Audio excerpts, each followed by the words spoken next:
नमस्कार, आप देख रहे हैं न्यूज 21। आपके साथ मैं हूं रितिका पांडे। हमारे खास बुलेटिन खबर दोपहर में बहुत बहुत स्वागत है। खबर देख रहे हैं पहली आप मांडलगढ़ से। जी हां, देखिए, मांडलगढ़ रेलवे स्टेशन अब सिर्फ एक यात्रा का माध्यम नहीं रहा है, बल्कि राजस्थान की स्थापत्य कला और आधुनिक सुविधाओं का आकर्षण भी बन चुका है। प्रधानमंत्री नरेंद्र मोदी 22 मई को स्टेशन का वर्चुअल उद्घाटन भी करने वाले हैं। इस अवसर पर भीलवाड़ा सांसद दामोदर अग्रवाल, मांडलगढ़ विधायक गोपाल शर्मा सहित कई अन्य नेता और रेलवे प्रशासन के अधिकारी भी मौजूद रहे हैं। इसी बीच बता दें आपको कि करीबन 4 करोड़ 74 लाख रुपए की लागत से स्टेशन का कार्यक्रम भी किया गया है, जिसमें हेरिटेज आर्किटेक्चर और एयरपोर्ट जैसी आधुनिक सुविधाएं भी शामिल की गई हैं। यह स्टेशन न केवल यात्रियों की सुविधाजनक यात्रा का भी अनुभव करवाएगा, बल्कि सांस्कृतिक और पर्यटन दृष्टिकोण से भी एक महत्वपूर्ण पहचान बनाएगा। भारत अमृत योजना के तहत मांडलगढ़ रेलवे स्टेशन को नए रूप में विकसित किया गया है, जो न केवल यात्रियों को आधुनिक सुविधाएं देगा, बल्कि क्षेत्र के ऐतिहासिक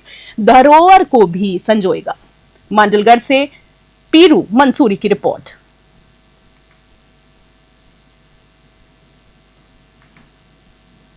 और इसी बीच अगली खबर जोबनेर से देख रहे हैं आप। आपको बता दें, जोबनेर कस्बे के मुख्य बस स्टैंड पर आज सुबह एक अनियंत्रित बस दुकानों में घुस जाती है, जिससे बड़ा हादसा होते होते बच गया है। समय पर भागने से दुकानदारों की जान तो बच गई, लेकिन प्रशासन की लापरवाही पर व्यापारियों में भारी आक्रोश है। बस की रफ्तार इतनी तेज थी कि जोधाना स्वीट्स और गोविंद नाका की दुकानों में काम कर रहे लोग समय पर भागकर अपनी जान बचाने में सफल रहे हैं। यह कोई पहली घटना नहीं है, आपको बता दें, इससे पहले भी यहां कई बार अनियंत्रित वाहनों की वजह से हादसे तो हो चुके हैं, जिसमें कई बार लोगों ने अपनी जान तक गंवाई है। दुकानदारों का कहना है कि पुलिस प्रशासन की लापरवाही के कारण आए दिनों ऐसी घटनाएं हो रही हैं और उन्हें हमेशा जान का खतरा भी बना रहता है। व्यापारी वर्ग ने प्रशासन से मांग की है कि यहां जल्द से जल्द यातायात व्यवस्था को सुधारने और तेज रफ्तार वाहनों को नियंत्रित लगाने के उपाय किए जाएं, ताकि भविष्य में ऐसे हादसों से बचा जा सके। इस घटना के बाद इलाके में भारी रोष है और लोग पुलिस प्रशासन से तुरंत कार्रवाई की मांग भी कर रहे हैं। जोबनेर से अजय सिंह की रिपोर्ट।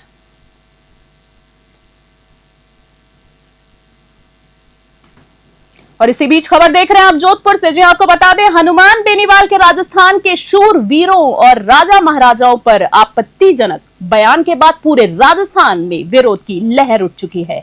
मारवाड़ राजपूत महासभा के अध्यक्ष हनुमान सिंह खांगटा ने बेनीवाल के बयान को ओछी राजनीति और विभाजनकारी करार दिया है। खांगटा ने बेनीवाल पर गंभीर आरोप लगाते हुए कहा है कि वह लाशों का सौदागर है और लोगों से ब्लैकमेल कर पैसे ऐंठता है। उन्होंने कहा है कि बेनीवाल पर्दे के आगे कुछ और दिखाता है, लेकिन पर्दे के पीछे अपने फायदे के लिए सेटलमेंट करता है। बेनीवाल का ऐसा बयान न केवल राजपूत समाज बल्कि पूरे राजस्थान का अपमान है। जोधपुर से मनोहर सिंह की रिपोर्ट। राजस्थान के शूरवीरों के बारे में और राजस्थान के जो योद्धा रहे, जिन्होंने इस मातृभूमि की रक्षा के लिए, इस प्रजा की रक्षा के लिए, गायों की रक्षा के लिए और इस हिंदुस्तान की संस्कृति और राजस्थान की आन बान और शान की रक्षा के लिए अपना सब कुछ न्यौछावर कर देने वालों लोगों के प्रति, ऐसे शूरवीरों के प्रति, देशभक्तों के प्रति ऐसी और सी मानसिकता रखने वाला जो एक व्यक्ति संवैधानिक पद पर बैठा हुआ है, उसके बाद में यदि ऐसे अनगल बयान दे रहे हैं, मैं तो ये कह रहा हूँ कि ये कह रहे हैं कि इस तरीके के ओछे आरोप लगा रहे हैं, सौदेबाजी की बात कर रहे हैं। ये खुद बड़ा सौदेबाज है, ये बहुत बड़ा ब्लैकमेलर है। हर कोई गतिविधि होती है, ये एक तरह का, दूसरी बात बहुत दूर की, ये लाशों का सौदागर। मैं तो यहाँ तक कहता हूँ कि जहाँ भी कहीं ऐसी घटना होती है वहाँ ये सेटलमेंट खुद करता है और पैसे लेके सेटलमेंट करता पीछे से। और राजनीति के अंदर भी सब जगह ये जाके पर्दे के पीछे जाके सेटलमेंट करता है, पर्दे के पीछे जाके पैर पकड़ के अपने सेटलमेंट करता है और अपनी राजनीतिक रोटियां सेकता है और पर्दे के आगे आकर अनगल बयान देता है। वो व्यक्ति जो पर्दे के पीछे कुछ बोलता है और लोगों के सामने जाके कुछ बोलता है, ऐसे व्यक्ति के ऊपर कोई भरोसा और विश्वास राजस्थान की जनता नहीं पहले किया और नहीं अब करेगी। ये सिर्फ जातिवाद का जहर घोलने के लिए, जातियों को आपस में और इसी बीच खबर देख रहे हैं आप। अगली खबर नारायणपुर से आपको बताते, जहां नारायणपुर में देशभक्ति की एक अनोखी छवि उस वक्त देखने को मिली जब पुरुषोत्तम दास आश्रम से बाईपास अलवर तक विशाल तिरंगा यात्रा का आयोजन किया गया है। इस यात्रा की अगवानी जनार्दन महाराज और विधायक देवी सिंह शेखावत ने की है। यात्रा में भाजपा कार्यकर्ताओं, युवाओं और आमजन ने बढ़ चढ़कर हिस्सा लिया है। इसी बीच यात्रा के दौरान जगह जगह पर फूल मालाओं से स्वागत किया गया है और पुष्प वर्षा भी की गई है। इस मौके पर मंडल अध्यक्ष संदीप सैनी सहित कई गणमान्य लोग उपस्थित रहे। थाना प्रभारी ओम प्रकाश मीणा सहित पुलिस जाब्ता ने भी सुरक्षा व्यवस्था को संभालते हुए यात्रा को सफल बनाने में अपना बढ़ चढ़कर हिस्सा दिया है। नारायणपुर से भारत शर्मा की रिपोर्ट। पहलगाम की घटना के विरोध में एयर स्ट्राइक करके और उसके एयर बेसेस खत्म करके वहाँ के आतंकियों को खत्म करके पाकिस्तान को जिस तरह से घुटनों के बल पर लाया, इसके लिए हमारे सभी भारतीय समुदाय, हमारे सभी लोग बहुत ही गदगद हैं और हमारे भारतीय सैनिकों के प्रति कृतज्ञता व्यक्त करने के लिए, राष्ट्रीय एकता के लिए आज उन्होंने ये तिरंगा यात्रा का आयोजन किया। यह यात्रा महाराज जनार्दन दास जी, पुरुषोत्तम दास जी मंदिर से होकर हमारे यहाँ नगर पालिका कैंपस तक आई है और बड़े ही लोगों ने उत्साह से भाग लिया है। रास्ते में पुष्प वर्षा की गई, लोगों को पानी पिलाया गया और सभी लोग बड़े उत्साह से इसमें सम्मिलित हुए। आपके साथ सभी सम्मिलित होने वाले हमारे सभी भाइयों का मैं बहुत आपके साथ जनसमूह घूम रहा था, तो इस शब्द को सिंदूर शब्द पवन पुत्र का नाम ही क्यों दिया गया? सिंदूर शब्द से क्या तात्पर्य है? आतंकियों ने जिस तरह से सिंदूर को देखकर हमारे जो भाई थे उनकी हत्याएं की कि भाई सिंदूर से उन्होंने एक धर्म से जोड़ा कि इस धर्म के लोगों को हमको मारना है और उसका बदला लेने के लिए भारत सरकार ने, हमारे भारतीय सैनिकों ने जो जोरदार अभियान चलाया, उसके लिए इसको ऑपरेशन को सिंदूर का नाम दिया और इस ऑपरेशन सिंदूर का बदला भारतीय सैनिकों ने माकूल जवाब देकर लिया है और पाकिस्तान बिल्कुल पस्त हो गया है। उसकी हालात दिवालिया देश की जैसी है और भारत की ताकत न केवल पाकिस्तान बल्कि जो भारत के अन्य दुश्मन देश भी हैं, उन्होंने भी भारत का पराक्रम देखा है और ये सबको लगता है कि भारत पूरे विश्व की सबसे बड़ी शक्ति बनने जा रहा है। Thank you sir. जय मां भारत। भारत माता की जय। और इसी बीच अगली खबर देख रहे हैं आप खाजूवाला से। जी आपको बता दें, राजस्थान में सीमावर्ती क्षेत्र में स्थित खाजूवाला इन दिनों भीषण गर्मी और पानी की किल्लत से जूझ रहा है। रेतीले धोरे तप रहे हैं और आसमान से कहीं ना कहीं आग भी बरसी हुई नजर आ रही है। इस भीषण गर्मी के बीच पानी का संकट और गहराता जा रहा है, जिससे लोगों का जीना दुश्वार हो चुका है। पानी की समस्या से त्रस्त होकर आज क्षेत्र के सैकड़ों ग्रामीण जलदाय विभाग PHED कार्यालय पहुंच गए और जमकर विरोध प्रदर्शन भी किया है। ग्रामीणों का आरोप है कि नलों में पानी नहीं आ रहा है और टैंकर भी समय पर नहीं पहुंच रहे हैं, जिससे लोगों को कई किलोमीटर तक पानी लाना पड़ रहा है। खाजूवाला से धर्मपाल लेघा की रिपोर्ट। के लिए क्या है कि नहरबंदी चल रही थी। पूरी नहरबंदी के दौरान हम लोगों ने KJD वितरिका में पानी पौंड किया, पूरे शहर में सप्लाई मेंटेन रखी। अब जो स्थिति है नहरबंदी के लास्ट के 2 से 3 दिन, इसमें क्राइसिस है। हमारे पास क्या है कि पिछले 3 दिनों पहले कोई मुख्य हाइड्रोक्स का ट्रांसफार्मर जलने की वजह से सप्लाई 24 से 36 घंटे वो मुख्य हाइड्रोक्स से बंद रहने की वजह से सारे सप्लाई जोन में जो सप्लाई है एक दिन डिले हो गई। इस वजह से ये ऐसा माहौल क्रिएट हो गया और लोगों के पानी की ये समस्या हो गई। लोगों को ऐसा लग रहा था कि आज हमारे पानी आना नहीं आया, इस वजह से थोड़ी सी ज्यादा दिक्कत हुई है।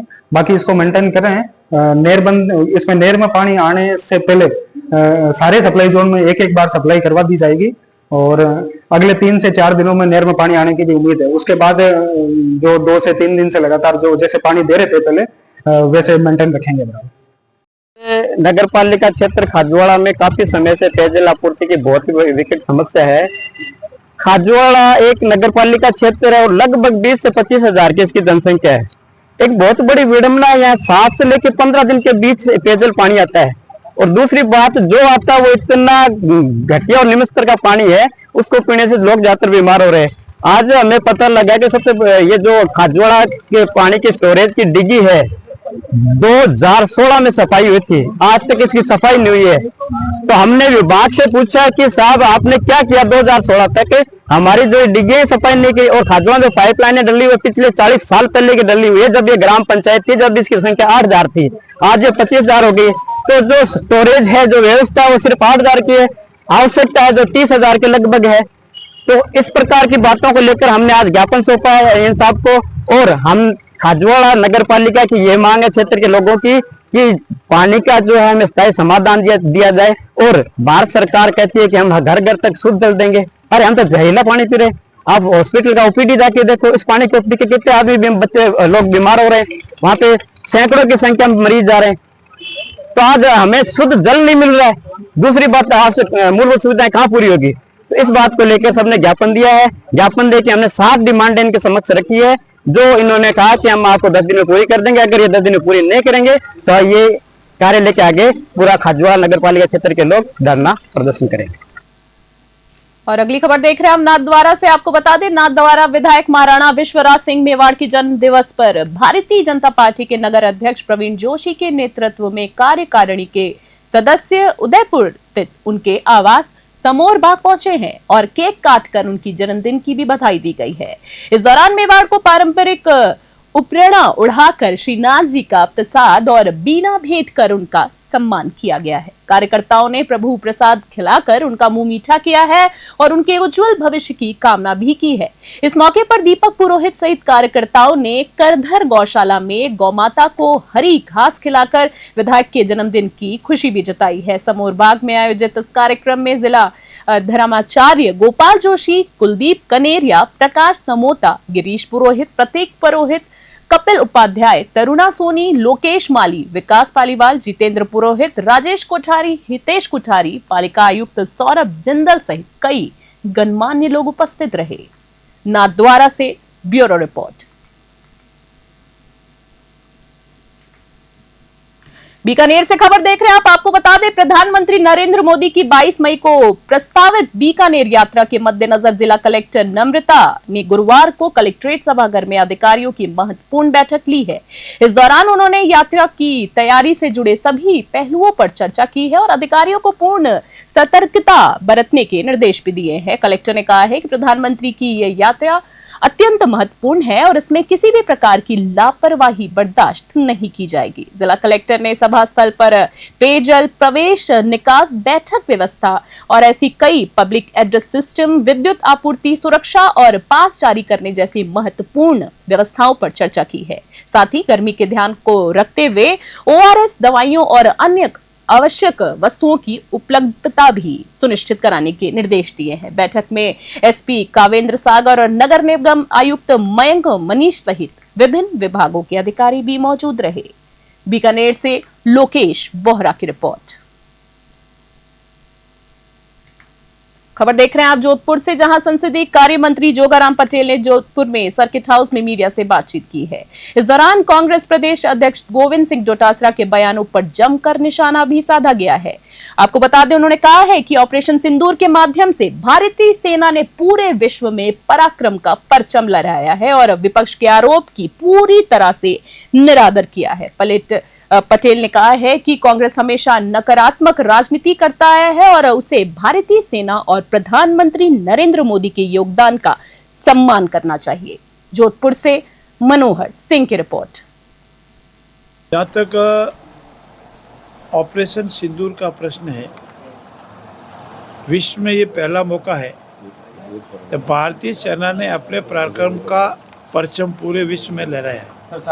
बिना किसी सिविलियन को टारगेट किए, बिना पाकिस्तान की किसी फौज को टारगेट किए या उनके जो हवाई अड्डे उनको टारगेट किए, जो आतंकवादी थे उनके ठिकानों को समाप्त किया है और वो टारगेटेड किया है।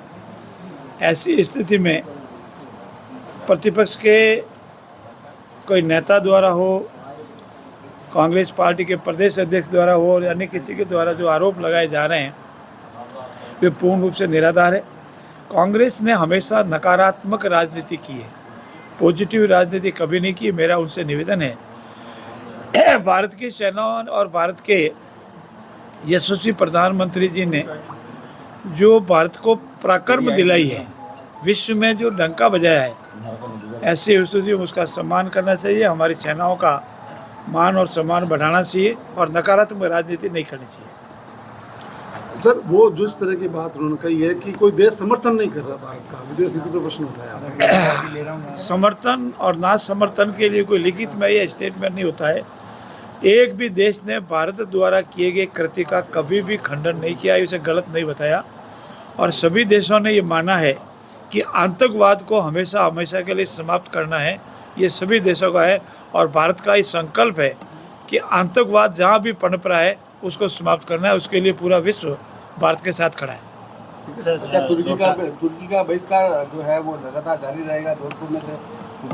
तुर्किस्तान ने जो हरकत की उसका परिणाम उसको भुगतना पड़ेगा। ये भारत पहला देश था जब तुर्की में भूकंप आया तो सबसे पहले सहायता भारत ने भेजी, लेकिन तुर्किस्तान ने वो जो ड्रोन हमारे हिंदुस्तान में जहाँ जहाँ भी दिखे वो तुर्किस्तान के है। और तुर्किस्तान का बहिष्कार निरंतर जारी रहेगा जब तक वो अपनी नाजायज़ हरकतों पर पश्चाताप नहीं करते। सर, डॉक्टर सरा जी ने कल अधिवेशन में जो उनका कार्यक्रम था उनमें संबोधित करते हुए कहा कि एसआई भर्ती को लेकर एक तरफ आरएसएस है और दूसरी तरफ। बुलेटिन में अगली खबर देख रहे हैं आप चित्तौड़गढ़ से। आपको बता दें, चित्तौड़गढ़ मुख्यालय पर बीती रात पंचायत समिति के बाहर आपसी कहासुनी के बाद हुई चाकूबाजी की घटना में शोभित रजक नाम के एक युवक की मौत हो गई है, जबकि एक अन्य व्यक्ति भी गंभीर रूप से घायल बताया जा रहा है। आपको बता दें, सूचना मिलते ही कोतवाली थाना पुलिस मौके पर पहुंच गई और स्थिति को संभालने की कोशिश की गई है। संदेह के आधार पर पुलिस ने 2 युवकों को भी डिटेन कर लिया है और इस पूरे मामले की जांच भी शुरू कर दी गई है। मृतक शोभित रजक के शव का पोस्टमार्टम कराकर परिजनों को सौंप दिया गया है। वहीं इस घटना से इलाके में दहशत का भी माहौल बताया जा रहा है और पुलिस इस पूरे मामले की तह तक पहुंचने का पूरा प्रयास कर रही है। चित्तौड़गढ़ से गोपाल चतुर्वेदी की रिपोर्ट। कल शाम को 10-10 बजे की घटना है। कलेक्ट्रेट चौराहे पे कीरखेड़ा के बच्चे हैं, शोभित रजक जो सुरेश जी का बच्चा है, वो अपने दोस्त पुष्कर और पंकज के साथ चाय पी रहा था।